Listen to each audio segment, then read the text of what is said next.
అయోధ్య రాజసభ సిద్ధమైంది. దశరథ మహారాజు వేంచేస్తున్నారు. భాసదులారా, ఇక్ష్వాకు వంశీయుల పాలనలో మీరంతా సుఖంగా ఉన్నారు కదా? తరతరాలుగా మా వంశం ఈ రాజ్యాన్ని ధర్మబద్ధంగా పాలిస్తూ నా జీవితమంతా ఈ శ్వేతఛత్రం నీడలోనే గడిచిపోయింది. నాకు వయసైపోయింది. ఈ శరీరం ఇప్పుడు విశ్రాంతిని కోరుకుంటోంది. రాజ్యభారము వహించడం సామాన్యం కాదు. జితేంద్రియుడు కానివాడు దీనిని మోయలేడు. నేను వశిష్ఠుల వారితో, పురోహితులతో సంప్రదించాను. నా పెద్ద కుమారుడు రాముడు దేవేంద్రునితో సమానమైన పరాక్రమవంతుడు. రాముని అయోధ్యకు యువరాజుగా పట్టాభిషిక్తుని చేయాలని నిర్ణయించాను. రాముడు యువరాజు అయితే అయోధ్య సకల సంపదలతో శోభిల్లుతుంది. నేను ఈ రాజ్యభారాన్ని రామునికి అప్పగించి విశ్రాంతి తీసుకుంటానుట్టు. ఇది నా వ్యక్తిగత నిర్ణయం మాత్రమే కాదు, మీ ప్రయోజనం కోసమే. నా నిర్ణయం కన్నా మెరుగైనది ఏదైనా ఉంటే నిర్భయంగా చెప్పండి. నేను పక్షపాతంతో ఈ నిర్ణయం తీసుకున్నానని మీకు అనిపిస్తోందా? మీ నిర్ణయం ఏదైనా సరే, అది నాకు శిరోధార్యము. రామచంద్రుడికి! మా రాముడే మా యువరాజు. బ్రాహ్మణులు, పురప్రముఖులు తమలో తాము చర్చించుకున్నారు. మహారాజా, మీ నిర్ణయాన్ని మేమందరమూ ఏకకంఠంతో సమర్థిస్తున్నాము. రాముడు ఆజానుబాహుడు. సకల లోకాలకు అతడే వీరుడు. రాముడు భద్రగజం మీద ఊరేగుతుంటే చూడాలని మేము తహతహలాడుతున్నాము. నేను చెప్పాను కదా అని మీరు ఒప్పుకుంటున్నారా? మీ నిజాయితీ ఏది? ప్రస్తుతం నేను ధర్మంగానే పాలిస్తున్నాను కదా. రాముడే ఎందుకు కావాలి? చంద్రుని చూస్తే ఎంత ఆనందం కలుగుతుందో, రాముని చూస్తే అంత ఆనందం. పరాక్రమంలో ఆయన దేవేంద్రునితో సమానమైనవాడు. క్షమాగుణంలో ఆయన భూదేవితో సమానుడు. ఓర్పు మెండు. రాముడు మృదువుగా మాట్లాడుతాడు. ప్రజల బాధలను తనవిగా భావిస్తాడు.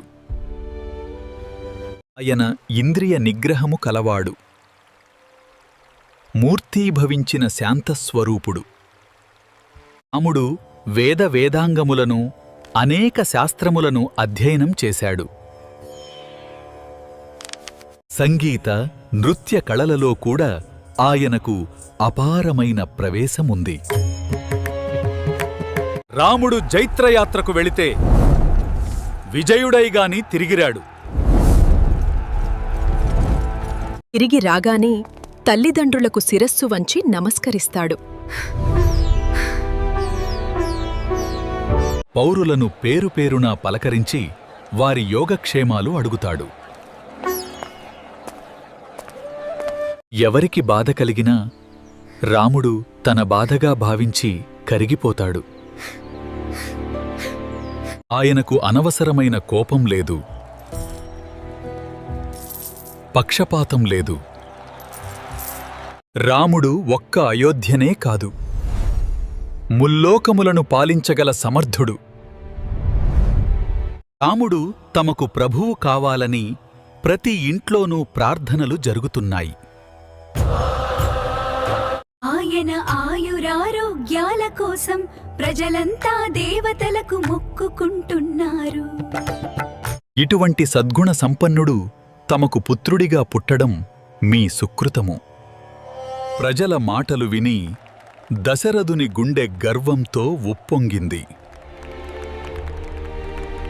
కాబట్టి రాముని పట్టాభిషిక్తుని చేయండి.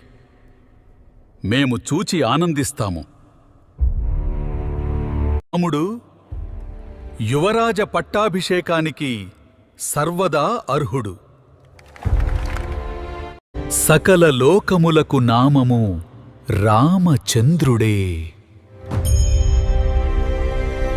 ముహూర్త నిర్ణయం చేయండి. ఏర్పాట్లు ప్రారంభించండి.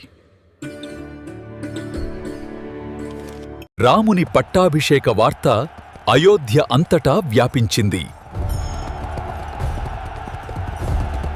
అయోధ్య నగరం పండుగలా మెరిసిపోతోంది.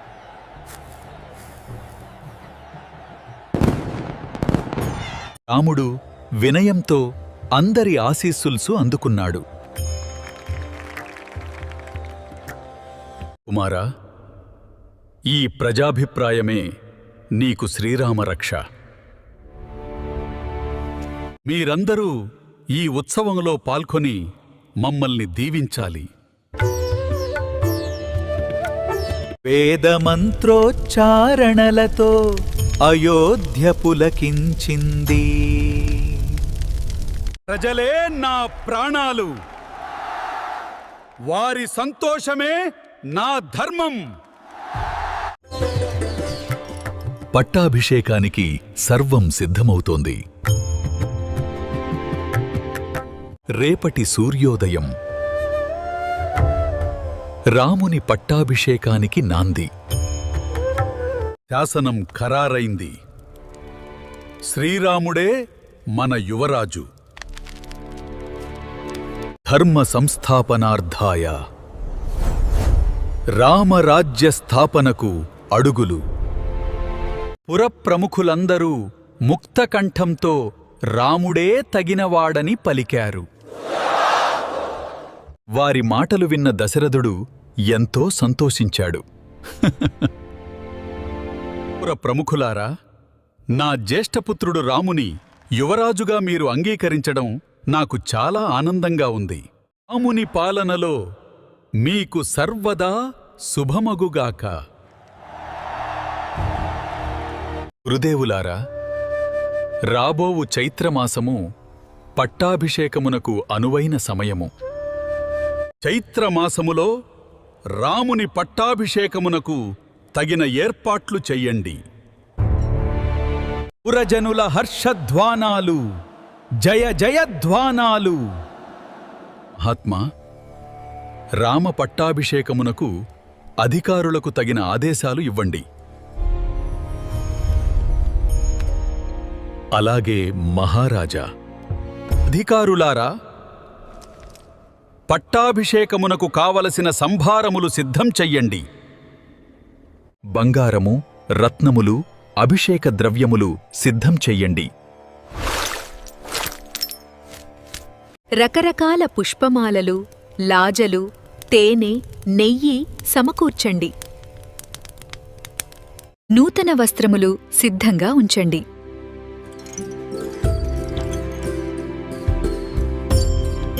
రథములు, ఆయుధములు, చతురంగ బలములను ఆయత్తం చేయండి. శుభలక్షణములు ఉన్న గజములను అలంకరించండి.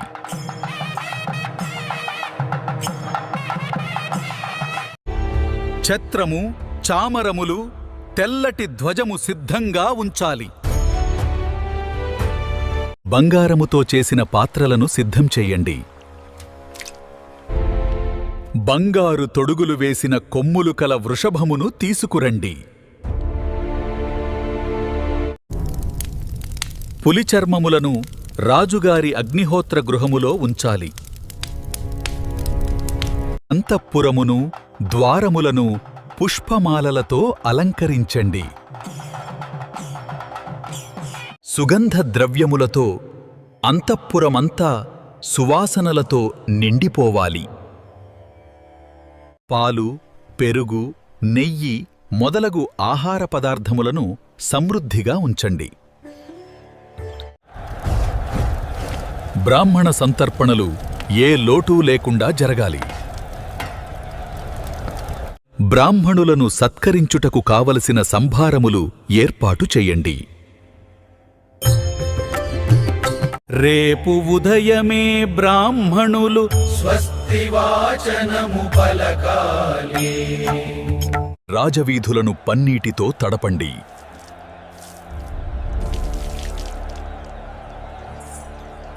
పురవీధులను బాగా అలంకరించండి. పతాకములు కట్టండి. అరటి స్తంభములు, పచ్చని తోరణములు కట్టండి. రామునికి స్వాగతము పలకడానికి ద్వారముల వద్ద వేశ్యాస్త్రీలను ఉంచండి.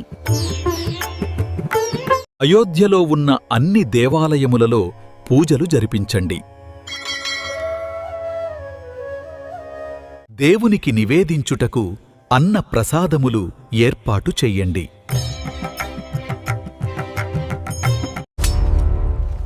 సైన్యములో యోధులు అందరూ మంచి దుస్తులు ధరించాలి. పొడవైన కత్తులు అలంకారంగా పట్టుకొని ముఖద్వారము వద్దకు రావాలి. ఇంకా ఏమైనా ఏర్పాట్లు మిగిలిపోయి ఉంటే వాటిని జాగ్రత్తగా చేయించండి. మహారాజా, మీ ఆజ్ఞ ప్రకారం అన్నీ జరుగుతున్నాయి. ఏర్పాట్లు సక్రమంగా జరుగుతున్నందుకు నాకు ఎంతో సంతోషంగా ఉంది. సుమంతా, ఇటురా. ఆజ్ఞాపించండి మహారాజా. నీవు పోయి రాముని నా దగ్గరకు తీసుకోన్రా. చిత్తం ప్రభూ.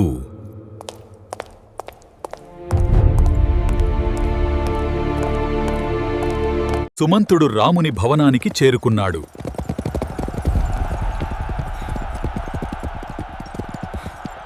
సుమంతుడు రాముని రథము మీద ఎక్కించుకొని దశరథుని వద్దకు బయలుదేరాడు. రాముని రాకను దూరం నుండే చూచాడు దశరథుడు. రథము మీద ఠీవిగా కూర్చున్న రాముని దశరథుడు కన్నార్పకుండా చూస్తున్నాడు. రాముని చూడడానికి 1000 కన్నులున్నా చాలవేమో అనిపించింది. ఎంత చూచినా ఇంకా చూడాలనిపించే సౌందర్యమో నా రామునిది అని అనుకున్నాడు. శ్రీరాముడు రథం దిగాడు.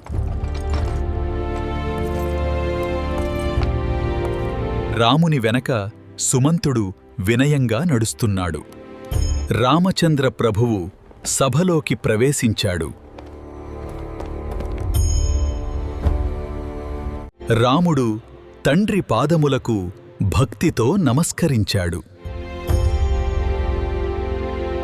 దశరథుడు రాముని పైకి లేపాడు. రాముని గట్టిగా కౌగలించుకున్నాడు దశరథుడు. తరువాత తన పక్కన ఉన్న ఒక ఉన్నతాసనము మీద కూర్చోపెట్టాడు. సభ అంతా ప్రశాంతంగా, గంభీరంగా మారింది. ఓ రామా, నీవు నాకు జ్యేష్ఠపుత్రుడవు. నీ తల్లి కౌసల్య నాకు పెద్ద భార్య, పట్టపు రాణి. ఆమెకు సకల సద్గుణ సంపన్నుడవు, యోగ్యుడవు అయిన నీవు జన్మించావు. నీవంటే నాకు చాలా ప్రేమ, అభిమానము. నిన్ను అయోధ్యకు యువరాజును చేయాలని సంకల్పించాను. అబోవు పుష్యమీ నక్షత్రమునందు నీకు యౌవరాజ్య పట్టాభిషేకము. ఈ సందర్భంలో నీకు ఒక స్నేహితుడుగా కొన్ని విషయాలు చెబుతున్నాను. శ్రద్ధగా విను. నీవు ఈ అయోధ్యకు కాబోయే మహారాజువు. నీవు అందరితో వినయంగా ఉండాలి. ఇంద్రియములను అదుపులో పెట్టుకోవాలి. కామము, క్రోధము మొదలగు వాటిని దగ్గరకు రానియ్యకూడదు. నీవు అమాత్యులతో నేర్పుగా నడుచుకోవాలి. కోసాగారము, ధాన్యాగారము ఎల్లప్పుడూ సమృద్ధిగా ఉండేట్టు చూసుకోవాలి. ఆయుధాగారము ఆయుధములతో నిండి ఉండాలి. ఆ ప్రకారంగా నీవు ప్రజలను రక్షిస్తూ రాజ్యపాలన చెయ్యాలి. మీ ఆజ్ఞను శిరసావహిస్తాను తండ్రి.